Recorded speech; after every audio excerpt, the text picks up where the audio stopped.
Hello everyone, welcome back and happy Sunday to you all. My people, the Northerners are really not happy with Tinubu, especially concerning the recent happening in Nigeria where they charge children for treason, and also this particular tax reform bill that Tinubu sent to the House of Assembly so that they can pass it into law. Like the Northerners are shouting all over the place that they have been marginalized, that the North will not forget. You know, they are just reminding Tinubu about 2027. Like on 2027, it's only God that can save Nigeria. So right now, the Northerners, they are saying they are watching closely to see what is going to happen in the House of Assembly if that particular bill is going to pass into law, because they have already kicked against it. They have already want Tinubu to reverse that bill, but Tinubu went ahead and send it to the House of Assembly. They said they are watching closely and see what the Senate president is going to do. Akpabio, because this one really choke him. Akpabio don't even know where he belongs right now, whether he's going to obey his master, which is Tinubu, or the Northerners. My people, we are watching. Let me allow you guys so that you can listen and hear what Usman Yusuf said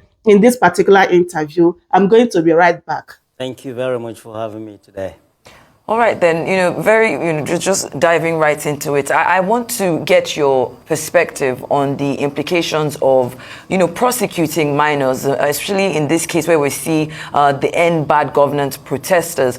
What are your views on the legality and the ethics of charging these young protesters with treason? And how would you assess the Attorney General's intervention in the case? Do you think it reflects a recognition of public sentiment or more about political optics? Your thoughts? Right, thank you. I wouldn't give you the legal because I'm not a lawyer.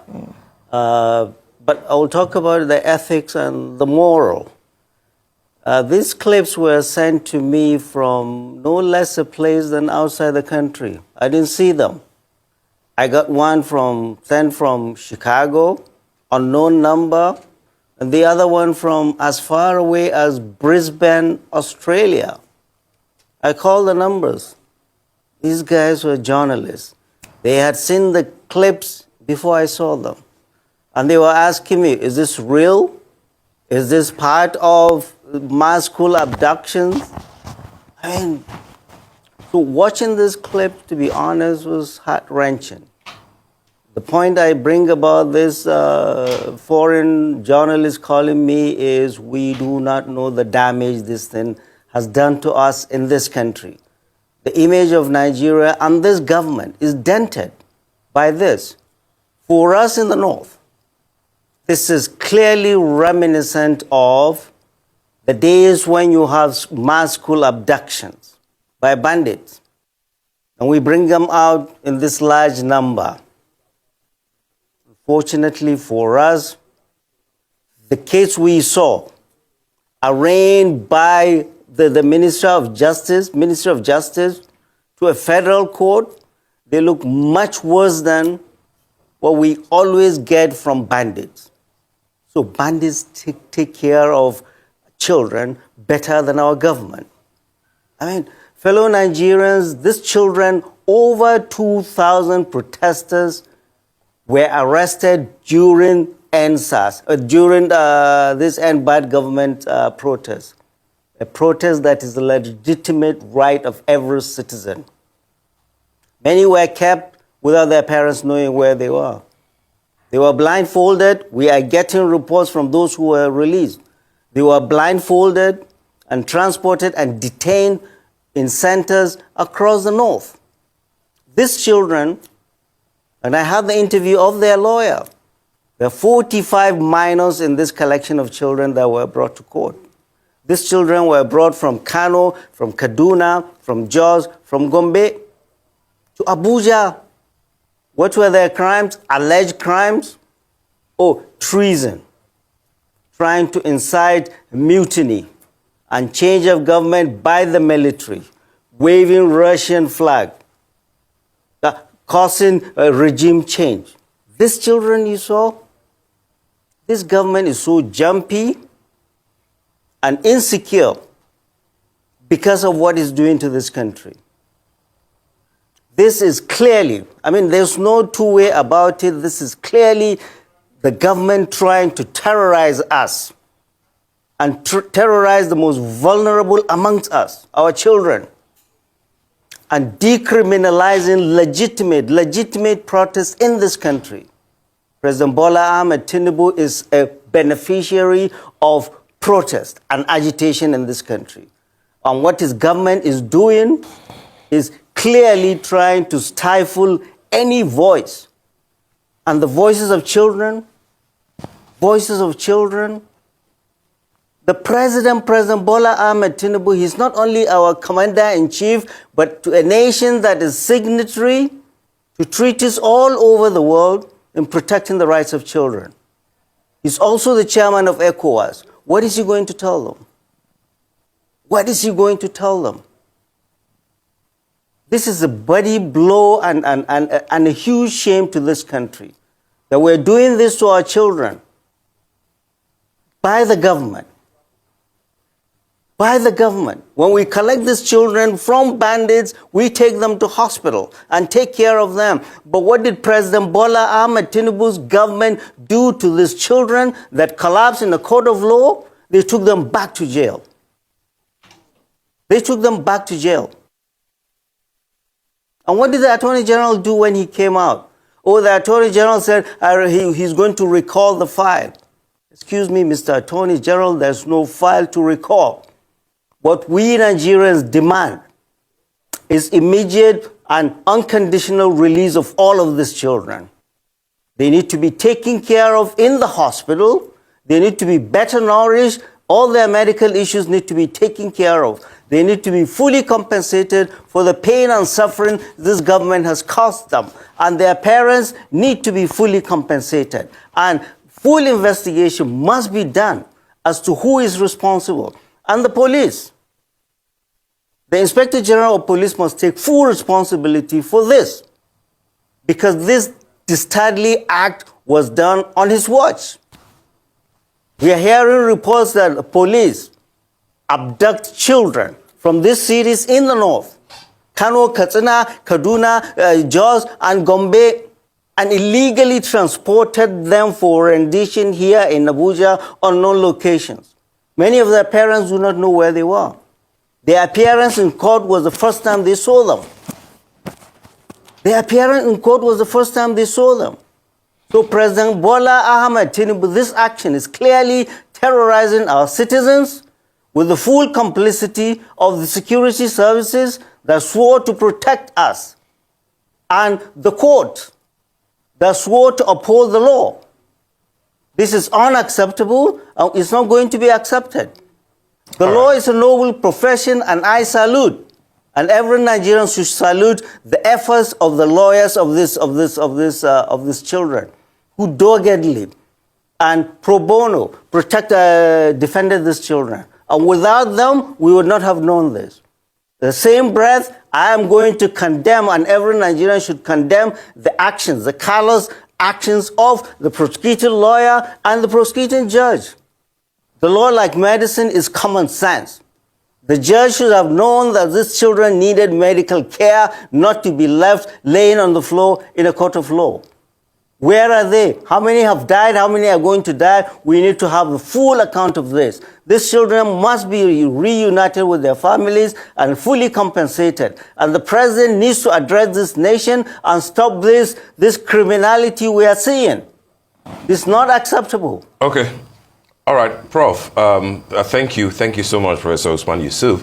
But two things from me, because I'd like you to look at the issues from two clear areas. First will be, I mean, in spite of the uproar that this has rightly generated, but first will be that, yes, minors have been paraded, and the whole world is basically saying that this is not right. But what about those who are not minors there, who participated during that protest, and who, according to police, destroyed public property, burned down public institutions, burned down houses, destroyed cars, etc. Are you also saying that their atrocities should be ignored? That's one. And the second part will be that the minors that are there, sadly, in large numbers, who obviously were on the street on the days that this protest happened in August. Do you think that that speaks to a larger concern, particularly in the North, about out-of-school children, and the mere fact that on a day that they were meant to be in school, it was easy for them to be taken, to join the bandwagon of the protest, and by the time that it descended into chaos, they became willing tools. So do you think that this should be an opportunity for the authorities, government, state government, local government, etc., to look deeper into the more concerning or equally concerning issue of out-of-school children, particularly in the North? Well, you are preaching to the choir, but you are not going to give any excuse to anybody for this nonsense we're saying. Nobody, no government should be responsible for what we are seeing. So out of school, in school is no excuse for this. There are those that we elected in states and federal that are supposed to take care of these children, and they are the ones you should bring to this chair and ask those questions of. I am here to protest against what the federal government has done to our children. You are a baby, you are a 90-year-old, you have the right to protest. And nobody should criminalize protest, and that is what this government is doing. So no excuse. Give nobody any excuse for this. You want to talk about out-of-school children, we'll make it another day, or call the governors of all the states. But don't make that as an excuse. I know you are not holding forth for any government, but no government should give us any excuse for what we've seen. For what we've seen. I'm not talking the legal, there are lawyers to do that. I'm here to talk about the fundamental human rights of these children that have been violated. I'm here to talk about children should not have been there. I'm here to talk about if there are problems in Kano, Katsina, or Kano, it should be prosecuted there. Not children blindfolded and transported in the middle of the night in Black Maria by Gestapo police to Abuja. It's not acceptable, and the world should know that. And we must all raise our voices. That is why I'm here. Next question, please. Okay, sir. Thank you for joining us this morning, Professor Usman Yusuf. Now, beyond the fact that Nigeria is a signatory to different international treaties that protect children, we do have a Child Rights Act. And the Child Rights Act also has stated that children are exempt from this type of prosecution, that they have freedom to, they have certain protections that are outlined for children. Now, that is in Section 255. Now, that does not come into consideration when we talk about treason. And these children are being accused of treason for raising Russian flag. Now, some Nigerians are wondering if there are Russian flags, if there is terrorism, if there is someone pushing for a change in regime, will it be these children, these malnourished children on the streets of Nigeria, or would it be some type of higher power? And if that is the case, should our security services not then be focused on these individuals who might be pushing children? Because another question is, what would these children know about Russian interference in Africa? So I want to ask you that. But also the second issue at hand today is the VAT tax. The VAT tax bill that has been pushed back by some governors in the North, particularly because they want to change the way it is remitted, or the way the VAT sharing formula. Some people argue that a lot of the products we get from the North, such as food, are tax exempt, and so it will be unfair to the North. But some people also argue that the sharing formula we have right now is unfair to the South, in that in the sharing formula has a lot of the VAT that's gotten from items sold in the South and then they're remitted to the North. So what's your take on the pushback from the northern governors in terms of that? And what's your take on these young children on the streets of Nigeria who are victims of, some of them victims of insecurity themselves, some of them possibly orphans from the Boko Haram insurgency? What's your take on their understanding of what treason would be, or Russian influence in Africa? Right. I mean, why the children are there is the failure of government at all levels, local, federal, and state, and the failure of communities. We all went to school. Our parents were not wealthy. From the commonwealth of our people, our education was paid for. We went into the world and competed favorably because leaders of that time invested in us. That is why today, each time we raise our hands, we pray for three people: our parents departed, our teachers that taught us well, and our leaders that invested in us. You can say the same of the leaders of today. It is the failing of government, is the failure of leadership that we have these children all over. The last Minister of Education, Adamu said he has been the longest serving Minister of Education. He's not proud of it because during his time we have over 20 million Nigerian children out of school. So it's the failure of government, and that's what we've been talking about. Corruption and bad governance, this is what we see on steroids since the arrival of democracy in this country. Back to VAT debate. Yeah, northern governors met in Kaduna to talk about VAT. Oh, and they want to accrue more money. Let me say that they were not there for God and country or for the region. They were collecting there because they are not going to get more money. But this is the honest truth about VAT. People that know it, VAT is a consumption tax. If Dangote now has a factory, cement factory in Abajana, Kogi State. He doesn't pay VAT in Kogi. He pays VAT in Lagos because Lagos is his headquarters. Many of the oil companies are in Niger Delta, are in the Delta region. That's where they have their operations. But their headquarters are in Lagos. They pay VAT to Lagos. What has Lagos done to earn that? So Lagos is getting all of that money. And now you're saying, oh yeah, that money is ours, that money is ours. No, it isn't. Lagos is what it is today thanks to Nigeria's Commonwealth. All the infrastructures were built by Nigerian Commonwealth.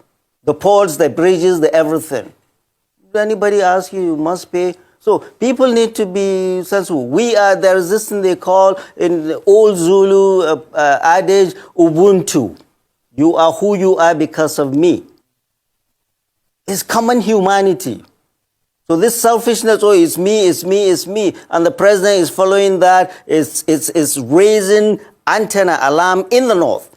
That what the president essentially is doing is trying to pull all the resources to the southwest, particularly Lagos. Particularly Lagos. It doesn't matter whether it's true or not, but the president needs to hear the pulse of the north, the pulse of our people. Dangote is paying VAT in Lagos with his factories in the north. So all that, yes, and the president has sent a bill. To the House about his tax reform.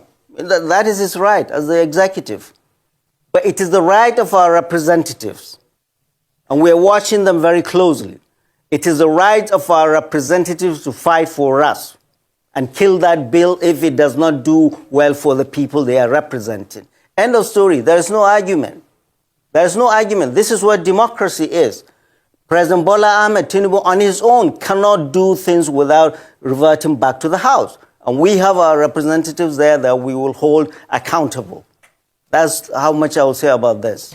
So my people, that is it. I hope you guys heard what Professor Usman Yusuf said in this particular interview. Like no sensible person will support this evil act of charging minors for treason. That was an international embarrassment. Like Tinubu and co supposed to be very, very ashamed of themselves, honestly. Even we thought by now, those children would have been released, but they are still there. Like this Tinubu government, they are so insensitive. I don't know who is advising them anywhere, but just as the Northerners said, that they will not forget come 2027. So we don't know what is going to happen, as well as this tax reform bill that Tinubu sent to the House of Assembly, whether they're going to pass it into law or not. So we are just watching, my people. So I make I bring this update to you guys, and I would love you to leave your thoughts in the comment section about what Usman Yusuf said in this particular video. Please don't forget to subscribe if you haven't, share the video, and also give me a thumbs up so that YouTube will recommend this video to other people to watch. Thank you everyone for your support and love. I truly appreciate you all. I will see you guys in my next update. Goodbye for now. Welcome to Shammer Seniors TV.